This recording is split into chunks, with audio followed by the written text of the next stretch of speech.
करायचं स्मरण. जय जय रघुवीर समर्थ. श्री समर्थ कृपेने एक सुंदर असा बोध, एक सुंदर असं श्रवण आपल्याला प्राप्त झालेलं आहे. या श्रवणाच्या माध्यमातून उत्तमाचं सामर्थ्यसुद्धा श्री समर्थांनी प्राप्त करून दिलेलं आहे. बघा, प्रत्यक्षपणे भाग कसा दिलेला आहे, नक्कीच श्रवण करूया. समर्थ म्हणाले, या दुनियेमध्ये आपल्याला धोका देणारी माणसं आपली आहेत की परकी आहेत? प्रत्यक्षात जर विचार केला तर अनेक प्रकारची माणसं आपल्याला पाहायला मिळतात. जगामध्ये हजारो माणसं पाहायला मिळतील, लाखो माणसं पाहायला मिळतील. काही जण आपल्यासोबत येतील, तर काही जण प्रत्यक्षात जर पाहायला गेलो तर आपल्या विरोधात पाहायला मिळतील. तेव्हा एक नातं तुमच्या सोबत असेल. आता ते कोणतं नातं, कशा प्रकारे पाहिलं जाईल, आता विचार जर केला. आपण आपल्या या आयुष्यामध्ये अनेकांना सोबत घेऊन चाललेलो आहोत. बघा, आपल्या शालेय जीवनामध्ये आपल्यासोबत असणारे आपले विद्यार्थी असतील, विद्यार्थिनी असतील, आपले मित्र असतील, मित्रपरिवार असतील. एखादा कोणाचा वाढदिवस जर असेल ना, त्या वाढदिवसाला आपल्याला संध्याकाळी बोलवलेलं आहे. आता आपलाच मित्र आहे, परंतु आपल्या शाळेतली बघा आपण सर्वजण जातो की नाही? कारण का, शाळेतल्या विद्यार्थ्याचा वाढदिवस घरी साजरा करणार आहे, तर आपल्याला घरी बोलावलेलं आहे. मग आपण काय करणार? आपले मित्रपरिवार त्यांना फोन करणार. आपले शाळेतले जे मुलं असतील, मुली असतील, ते सुद्धा आपल्यासोबत येतील. पण आपल्या आयुष्यात येणारी जी लोक असतात ते एका पुस्तकाप्रमाणे असतात. ते आपल्याला काहीतरी शिकवतात जे आधी आपल्याला माहीत नसतं. आता वाढदिवसाला जेव्हा आपण जातो, बघा आपले बिल्डिंगमध्ये सुद्धा असतं की नाही, कोणी आपल्याला बोलवलं की आपण एकटे जात नाही, आपण कुठल्या तरी आपल्या मित्राला जवळ घेतो आणि वाढदिवसाला जातो, बरोबर की नाही? कारण आपण काय विचार करतो, अरे मी एकटाच कसा जाणार, मग सोबत कोणी असलं तर. मग आयुष्यात येणारी लोकसुद्धा पुस्तकाप्रमाणे आहेत, बरोबर? जसं आपल्याला काही माहीत नसतं, परंतु ती लोक, ती माणसं ज्यावेळी आपल्या आयुष्यात येतात तेव्हा आपल्याला त्यांच्याकडून काहीतरी माहिती मिळत असते. म्हणून समर्थ म्हणाले, लोक ओळखायला आपण शिकलं तर नक्कीच आयुष्य चमकेल. पण या जगात कोणी कसं वागावं हे आपण नाही ठरवू शकत. का ठरवू शकतो? नाही आहे. आपण फक्त सांगू शकतो, पण बोलायला गेलो तर, बरोबर की नाही? म्हणून आपण स्वतःवर किती परिणाम करून घ्यायचा हे आपण आपल्या ठरवायचं असतं. जर पाहायला गेलो तर आपण बोलल्याने आपल्यावरच त्या बोलण्याचा परिणाम पाहायला मिळत असतो. म्हणून असं कधी करू नका. कारण आपल्या बोलण्याने दुसऱ्यांना त्रास होणार आणि ते बोलल्यानंतर आपण काय विचार करणार की खरंच हा आपला माणूस आहे, बरोबर की नाही? ज्या वेळेला आपण एखाद्या वेळी प्रवास करत असताना रेल्वेमध्ये बघा खूप गर्दी असते आणि त्यावेळी आपल्या एकमेकांना धक्का लागतो. त्या धक्क्यानंतर बघा काही जण समजून घेतात की बाबा चुकून लागला असेल, पण काही जण बघा आपल्यावरतीच ओरडत असतात, बरोबर की नाही? आपली चूक नसताना सुद्धा.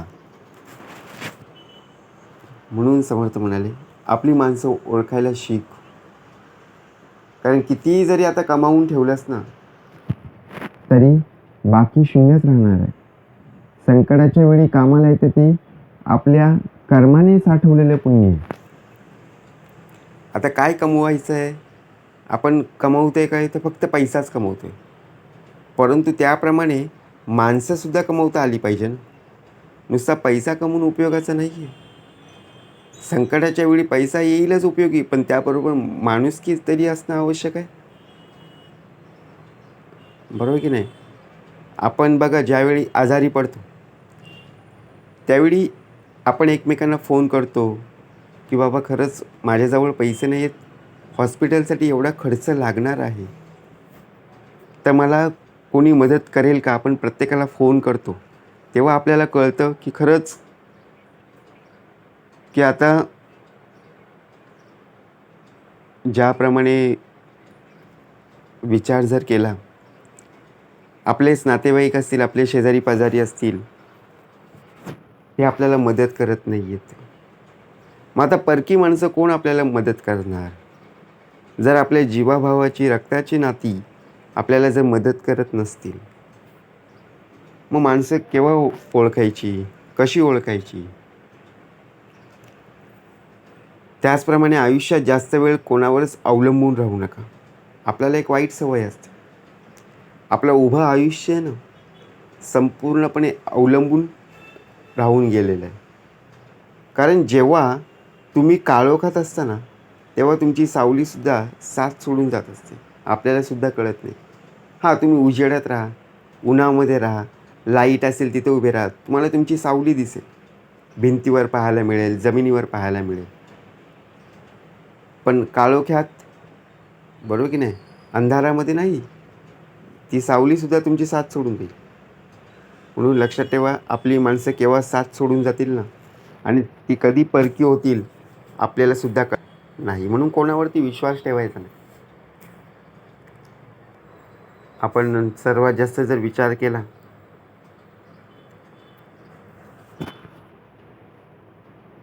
जे आपल्यावर प्रेम करतात त्यांचं कौतुक करावं. ज्यांना आपली गरज आहे त्यांना आपण मदत केली पाहिजे. आता जे आपल्यावर प्रेम करतात, जे आपल्याशी चांगलं बोलतात, बघा आपल्या शेजारी असतात की नाही लोकं, जे आपल्याशी चांगलं बोलतात त्यांचं कौतुक केलं पाहिजे ना, की खरंच ते आपल्याशी उत्तम प्रकारे बोलत आहेत. परंतु ज्यांना आपली गरज आहे त्यांना मदत केली पाहिजे. आता समोरची व्यक्ती जर आपल्याला बघा मदतीसाठी धावून येते, मग आपण सुद्धा तिथे जाणं गरजेचं आहे. परंतु ज्यांनी आपल्याला दुखावलं आहे, ज्यांनी आपलं मन दुखावलं आहे, त्यांना उलट बोलता कामा नये. आणि जे आपल्याला सोडून गेलेत ना, त्यांना विसरून जावं. त्यांचा विचार करत बसू नको की मला का सोडून गेले. प्रयत्न न करता सहजपणे मिळेल हो. अशी कोणतीही वस्तू या भूतलावर अस्तित्वात नाही आहे. आपण काय विचार करतो, मला सर्व आहे ना, सर्व काही प्राप्त होईल, ते सुद्धा प्रयत्न न करता. हो, सहजपणे बोलता येईल, परंतु करताना मात्र त्या गोष्टी मिळतील की नाही याची मात्र गॅरंटी नाही.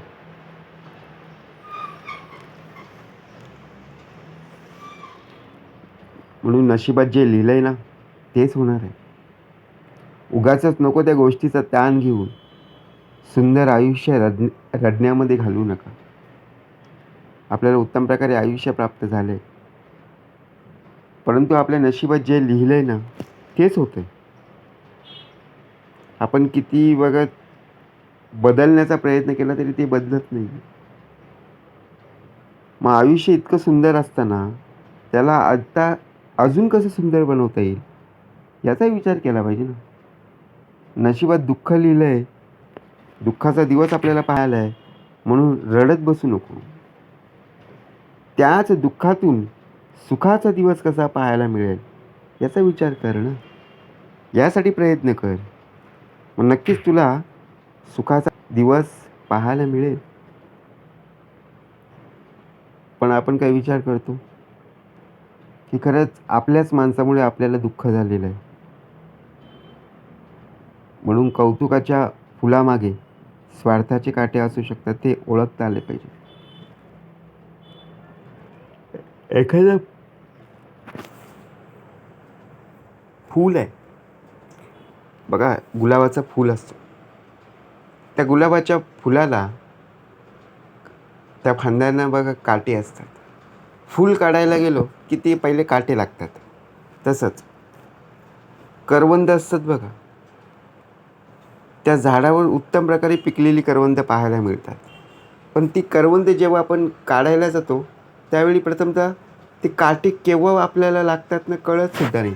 नंतर मग आपल्याला जाणीव होते, अरे इथे काटा लागला आहे, बरोबर की नाही.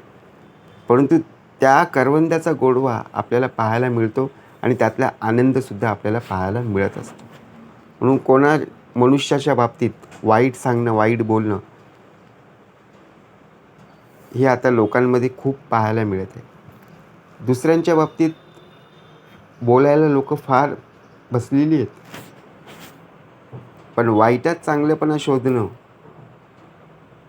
या लोकांच्या बाबतीत पाहायला मिळत नाही. कारण जे लोक चांगले करतात ना, त्यांचा कोणी उद्योग करत नाही. परंतु कोणी जर वाईट करत असेल ना, तर पत्रिका छापतात हो, बरोबर की नाही. ही व्यक्ती अशी करते, ती व्यक्ती तशी करते. म्हणजे प्रत्येक वेळेला जर आपण पाहायला गेलो, मागच्या वेळेला पण सुद्धा हा भाग झालेला आहे की लोक फक्त अवगुण पाहत आहेत, गुण पाहत नाही. म्हणून विचार करा, आपलीच माणसं आणि परकीच माणसं जेव्हा आपल्याला ओळखता येईल त्यावेळी समजून जाईल.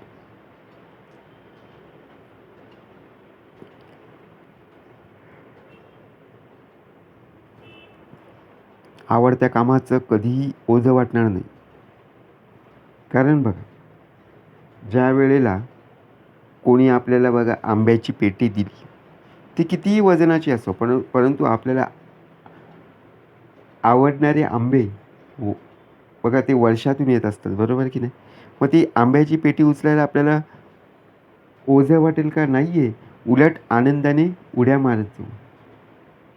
परंतु तेच जेव्हा बघा एखादी कांद्याची गोण असेल किंवा बटाट्याची पिशवी असेल किंवा बघा कपड्याची पिशवी असेल, ते उचलायला आपण काय करत असतो? टाळत असतो. कारण का? लक्षात ठेवा भाग कसा दिलेला आहे. म्हणून भूतकाळाकडे बघून फक्त आनंद आठवावा, दुःख येत नसतं. ते दिवस निघून गेलेले आहेत, त्याचा विचार करण्यापेक्षा आता चांगले दिवस कसे येतील ते बघ. भविष्याची चिंता करू नकोस. वर्तमान काळ उत्तमाचा आहे ना, तर नक्कीच तुला उत्तम पाहता येईल. आणि ज्या प्रकारे बघा कसा भाग दिलेला आहे, सुंदर क्षण तेव्हाच पाहायला मिळतील. सुंदर आयुष्य हे सहजपणे घडत नसतं, तर ते जाणीवपूर्वक घडवावं लागतं, बरोबर की नाही. माणुसकीतून पाहायला मिळेल, प्रेमातून पाहायला मिळेल, त्यागातून पाहायला मिळेल आणि सर्वात महत्त्वाचं म्हणजे तुमच्या कृतीतून पाहायला मिळेल. तुमचं आयुष्य तुम्ही सहजरित्या घडवू शकता. म्हणून देवाकडे हीच प्रार्थना करा की जेणेकरून आपल्या कृतीतून उत्तम प्रकारे योग्य तो मार्ग आपल्याला पाहायला मिळेल. कारण विश्वास ही अशी दुर्मिळ गोष्ट आहे ना, तुम्हाला सापडली सांभाळून ठेवा. म्हणून विश्वास ठेवणं फार गरजेचं आहे. विश्वास जर नसेल, उभ्या आयुष्यात कुठलीही लोक तुमच्या समोर जरी आली तरी तुम्हाला बघा कोणत्या गोष्टीवर, कोणत्या लोकांवर विश्वास ठेवायचा आहे हे सुद्धा कळणार नाही. जय जय रघुवीर समर्थ.